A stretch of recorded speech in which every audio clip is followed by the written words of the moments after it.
Hi, I'm Dr. Ken Haas from Haas Wellness Centers, and I'm here to talk to you about sleep, part two. This is the staying asleep part. So, in the chemistry of your brain, there's two main pathways that deal with sleep. One is the pathway that puts you to sleep. It's the serotonin melatonin pathway, and the part that keeps you asleep is a GABA pathway. Now, GABA stands for gamma aminobutyric acid, and it's probably the largest amount of neurotransmitter in your brain is GABA. It's a big brake as compared to a gas pedal, and so it stops you from thinking excessively. So if you tend towards anxiety or OCD type behaviors, you could be low in GABA, or at least GABA relative to your excitatory neurotransmitters. Um, and the staying asleep piece is needs to be put in context. You know, a lot of people will wake up during the night and have to go to the bathroom, and certainly you want to try to avoid that by not drinking very much in the evening. Sometimes that's just something that wakes you up. And but if you go right back to sleep after you take your trip to the bathroom, we would consider that to be normal. And if you're concerned about just having to get up, just try not to drink anything in the evening before you go to bed. But there are certain nutrients that will increase GABA production, and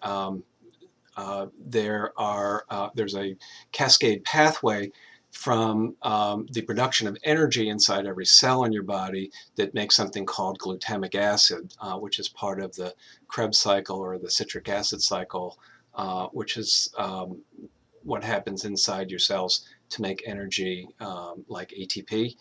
You may remember that from ninth grade biology if you were in fact awake in ninth grade.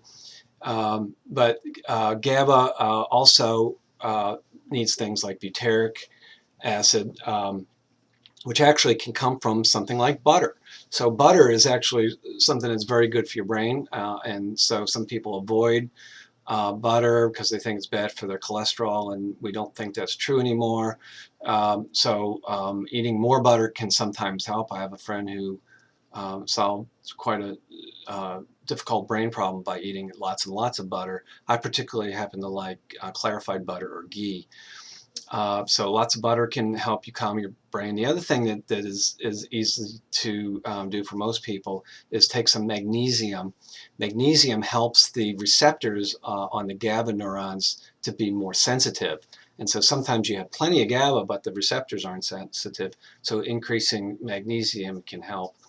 And of course, you know, you want to make sure that you do your sleep hygiene piece, that you want to make sure there's no light or noise or anything else, or animals or children that are waking you up. And sometimes just closing the blinds or closing the door can help that out.